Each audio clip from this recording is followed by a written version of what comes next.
Hello अस्सलाम वालेकुम everyone, welcome back to my YouTube channel. So I hope आप सब खैरियत से होंगे। तो आज मैं आपके साथ कोई डेली रूटीन शेयर नहीं करूँगी। आज मैं आपके साथ शेयर करूँगी स्ट्रगल इन यूरोप लाइफ। तो आज मैंने सोचा कि चलो थोड़ी बहुत गपशप भी हो जाएगी। तो खैर चलें हम स्टार्ट करते हैं अपने व्लॉग का।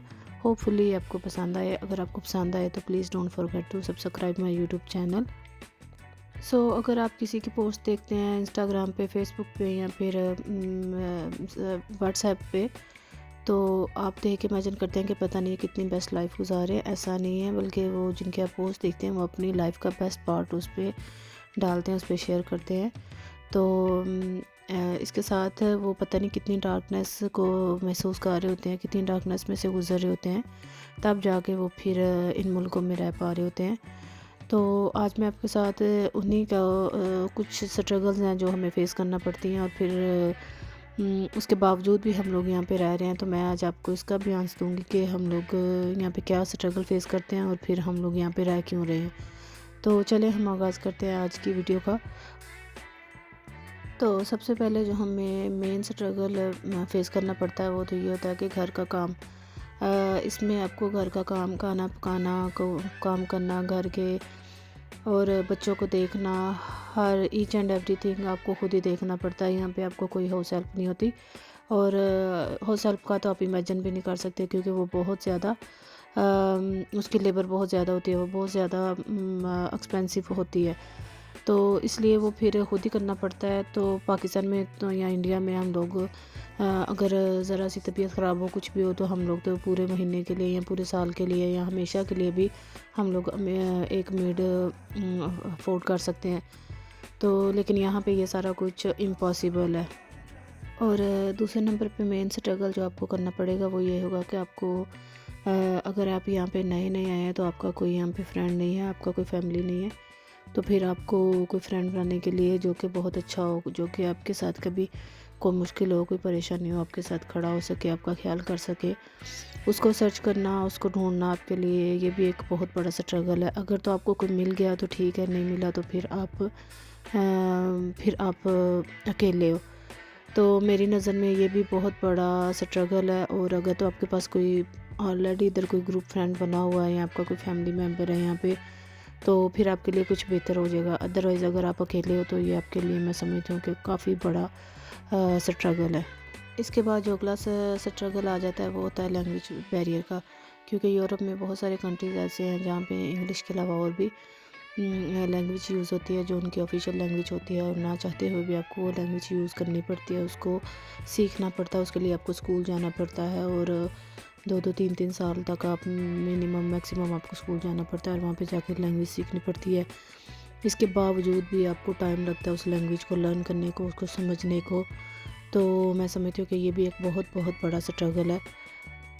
उसके बाद जो अगला स्ट्रगल आता है वो ये होता है कि आपको प्लम्बर भी खुद बनना पड़ेगा, आपको इलेक्ट्रीशियन भी खुद बनना पड़ेगा, और समहाउ तो आपको लेबर भी खुद करना पड़ेगा, क्योंकि इनकी कॉस्ट इतनी ज़्यादा होती है कि आपको ना चाहते हुए भी इन चीज़ों को खुद ही करने की कोशिश करनी पड़ती है। पाकिस्तान में, इंडिया में तो हम लोगों को कोई मसला हो, कुछ हो, कोई मशीन ख़राब हो जाए, कुछ हो जाए, तो हम फटाफट किसी को बुला लेते हैं कि हेल्प कर दो, हेल्प कर दो, और वो फिर आ भी जाते हैं और वो सस्ते में हो भी जाता है। लेकिन यहाँ पे तो आपको पहले खुद ही कोशिश करनी पड़ती है, और जितना हो सके, जितना मुमकिन हो सके आपको खुद ही करना पड़ता है।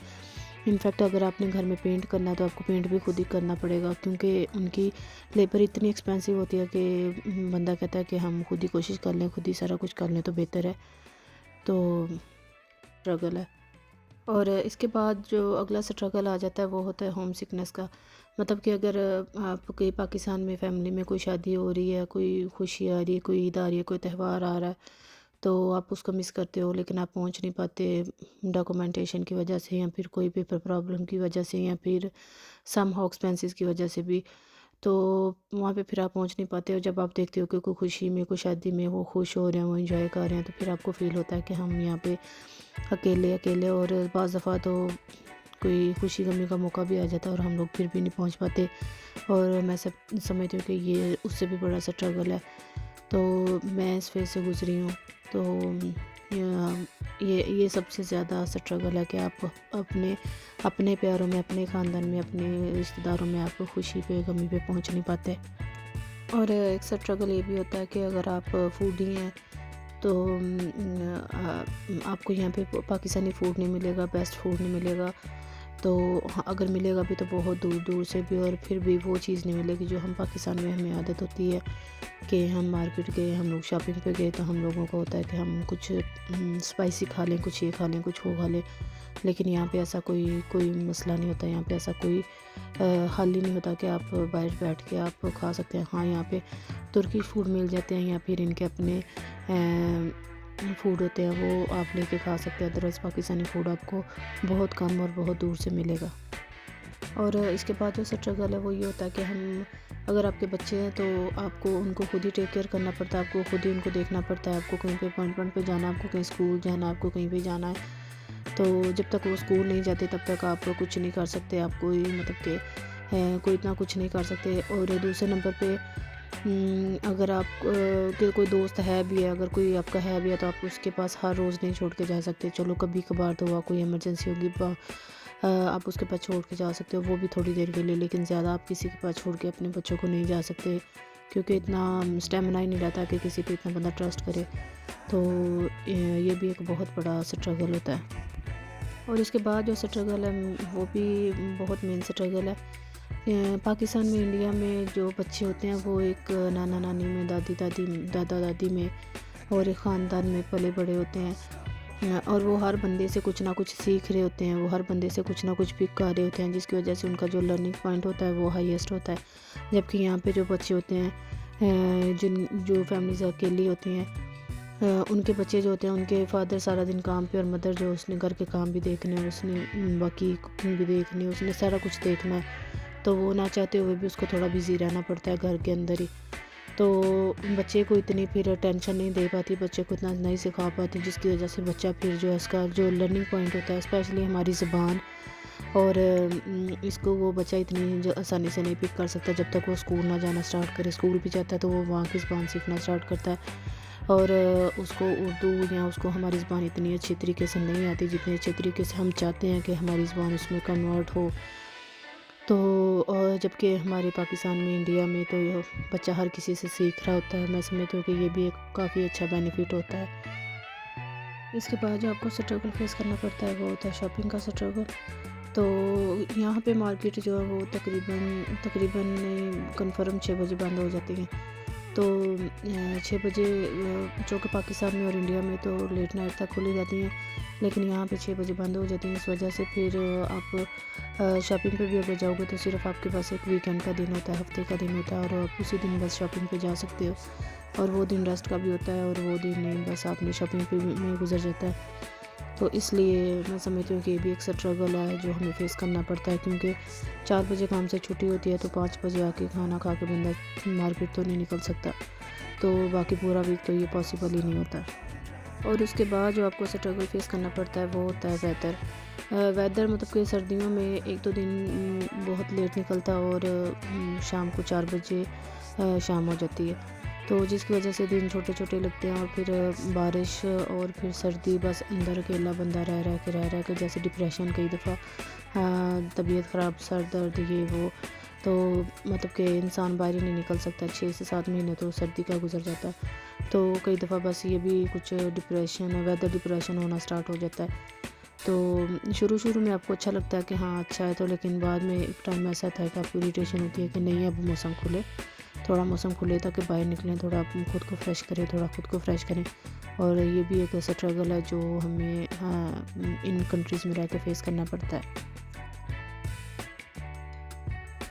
इतने सारे स्ट्रगल बताने के बाद मैंने आपको बताया कि हमें मेंटली और फिज़िकली कितना स्ट्रगल करना पड़ता है, और हम कितना कुछ बियर करके यहाँ पे रह रहे होते हैं।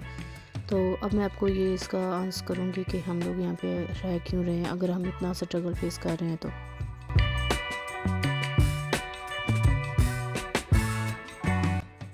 तो सबसे पहले जो हमारा पॉजिटिव पॉइंट है यहाँ पे बाहर रहने का रीज़न जो होता है वो ये होता है कि फ़ाइनेंशियल बेनिफिट। यहाँ पे जो आपका फ़ाइनेंशियल बेनिफिट होता है वो एक स्ट्रॉन्ग बन जाता है। फाइनेंशियल बेनिफिट यहाँ का जो पहला पॉजिटिव पॉइंट है यहाँ बाहर आने का, वो फाइनेंशियल बेनिफिट होता है। और इसके बाद जो सेकंड बेनिफिट होता है, जो सेकंड पॉइंट होता है, पॉजिटिव पॉइंट है, वो ये है कि वर्क। अगर आप जॉब कर रहे हैं, चाहे आप रोड पे जॉब कर रहे हैं, चाहे आप शॉप पे जॉब कर रहे हैं, चाहे आप रेस्टोरेंट पे जॉब कर रहे हैं, कहीं पे भी जॉब कर रहे हैं, तो यहाँ पे आपको इक्वल वो रिस्पेक्ट देंगे, आपको इक्वल वो एक रिस्पेक्ट की नज़र से देखेंगे। वो ये नहीं करेंगे कि ओहो ये तो शॉप पे जॉब करता है, ये तो रोड पे जॉब करता है, ऐसा बिल्कुल भी नहीं होगा। और उसके बाद जो पॉजिटिव पॉइंट है वो ये है कि यहाँ पे आप अपनी वर्क लाइफ और पर्सनल लाइफ को आप सेपरेट रख सकते हैं, कि आप अपनी वर्क लाइफ को भी इजीली मैनेज कर सकते हैं और अपनी पर्सनल लाइफ को भी आप इजीली मैनेज कर सकते हैं। और इसके बाद जो पॉजिटिव साइड है वो ये है कि पॉजिटिव थिंकिंग, यहाँ पे आपने क्या पहनना है, क्या कर रहे हो, क्या हो रहा है, क्या नहीं कर रहे, और यहाँ आपकी लाइफ कैसी जा रही है, कैसी नहीं। कोई इंटरफेयर नहीं करेगा, कोई आपको ताना नहीं देगा, कोई आपसे कोई गलत बात नहीं करेगा। किसी के लिए आप कुछ भी करें, ये आपका पर्सनल मैटर है, और मैं समझती हूँ कि ये भी एक बहुत पॉजिटिव पॉइंट है। इसके अलावा जो पॉजिटिव पॉइंट है वो ये है कि यहाँ पे ह्यूमन लाइफ की बहुत ज़्यादा वैल्यू है। यहाँ पे ह्यूमन लाइफ को वो बहुत ज़्यादा रिस्पेक्ट करते हैं। यहाँ पे मेडिकल बहुत अच्छा है, और इसके बाद यहाँ पे हवा बहुत अच्छी है, यहाँ का एनवायरनमेंट बहुत अच्छा है, यहाँ का पानी बहुत अच्छा है, और यहाँ पे बेनिफिट बहुत अच्छा है। और इसके अलावा जो इसका यहाँ पे रहने का बेनिफिट है वो ये है कि वो आपको बाकायदा बताते हैं कि आपने बच्चों को ट्रीट कैसे करना है, अपने बच्चों को डील कैसे करना है, अपने बच्चों की तरबियत कैसे करनी है, अपने बच्चों को गुड हैबिट्स, बैड हैबिट्स आपने कैसे देने हैं, अपने बच्चों को रिस्पॉन्सिबल कैसे बनाना है। वो आपको बाकायदा आपको टीचिंग देंगे, बाकायदा आपको एक साथ मीटिंग करेंगे स्कूल्स में, बाकायदा आपको एक वो थीमा देंगे कि आप अपने बच्चों को ऐसे डील करें। और इसके अलावा जो मेन बेनिफिट है यहाँ पे, जो पॉजिटिव पॉइंट है यहाँ का, कि वो है रिस्पेक्ट फॉर एवरीवन। यहाँ पे अगर किसी के पे काम में है, किसी के पे ज़्यादा है, कोई काम कुछ भी कर रहा है, उसकी रिस्पेक्ट हर किसी के लिए, उसको बहुत ज़्यादा रिस्पेक्ट से बात करते हैं। तो वो बहुत ज़्यादा उसको एक गुड पॉइंट देते हैं। वो कभी उसको इस नज़र से नहीं देखेंगे कि नहीं तुम्हारी पे कम है और मेरी पे ज़्यादा है, जो कि आम नेचुरली हमारे पाकिस्तान में, हमारे इंडिया में ये सारा कुछ चलता है। लेकिन यहाँ पे ऐसा कुछ नहीं है। कोई किसी की इंसल्ट कर रहा है, कोई किसी की बेइज्जती कर रहा है, कोई किसी की को लेट डाउन कर रहा है, ऐसा यहाँ पे बिल्कुल भी नहीं है। यहाँ पे हर किसी को रिस्पेक्ट फॉर एवरीवन का लेवल है। साथ ही अगर ये यहाँ पे जो पॉजिटिव पॉइंट वो ये है कि अगर आप वर्क क्लास पे चलेंगे, अगर आपके पास काम नहीं है, तो गवर्नमेंट आपका फाइनेंशियली सारा एक्सपेंसेस जो है वो सारा वो खुद उठा लेगी, वो खुद बेयर करेगी। कम से कम आपको इतना नहीं होगा कि आपको मतलब कि आप खाना खाने के हाथों बैठे रहें, या आपको को कोई कुछ देगा नहीं तो आप पता नहीं कैसे बैठे रहेंगे, जैसा कि आम हमारे पाकिस्तान में ऐसा होता है। तो ये बस कुछ वजह थी जो यहाँ पे हमें स्ट्रगल फेस भी करना पड़ता है, लेकिन उसके साथ साथ हमें बहुत सारे बेनिफिट भी यहाँ पे होते हैं जो हमें थोड़ा हौसला दे देते हैं, थोड़ा पॉजिटिव पॉइंट देते हैं कि नहीं, हमें यहाँ पे रहना चाहिए अपने लिए और अपने बच्चों के लिए। तो अब हमारी तो जैसे तैसे चलो गुजर रही है, लेकिन बच्चों का फ्यूचर बन जाएगा, बच्चों का कुछ बन जाएगा। ख़ास करके इतनी ज़्यादा महंगाई के दौर में मैं समझती हूँ कि ये हमारे लिए एक बहुत प्लस पॉइंट है कि हम एक अच्छे ममालिक में, यूरोप कंट्रीज़ में बैठे हुए हैं। तो कैसा लगा आपको मेरा व्लॉग? होपफुली आपको पसंद आया होगा। जो ये तो मैंने अपनी थिंकिंग शेयर किया, ये मैंने अपने स्ट्रगल शेयर किया जो मुझे पर्सनली, जिनसे मैं खुद गुजरी हूँ। तो हो सकता है कि आपकी स्ट्रगल चेंज हो, आपका कुछ और हो। तो अगर आपको मेरा ये व्लॉग पसंद आया तो please don't forget to subscribe my YouTube channel. और आप मुझे अपनी राय ज़रूर बताइएगा इन कमेंट सेक्शन, दैन मैं रीड करूँगी, फिर मैं आपको इसका रिप्लाई ज़रूर करूँगी।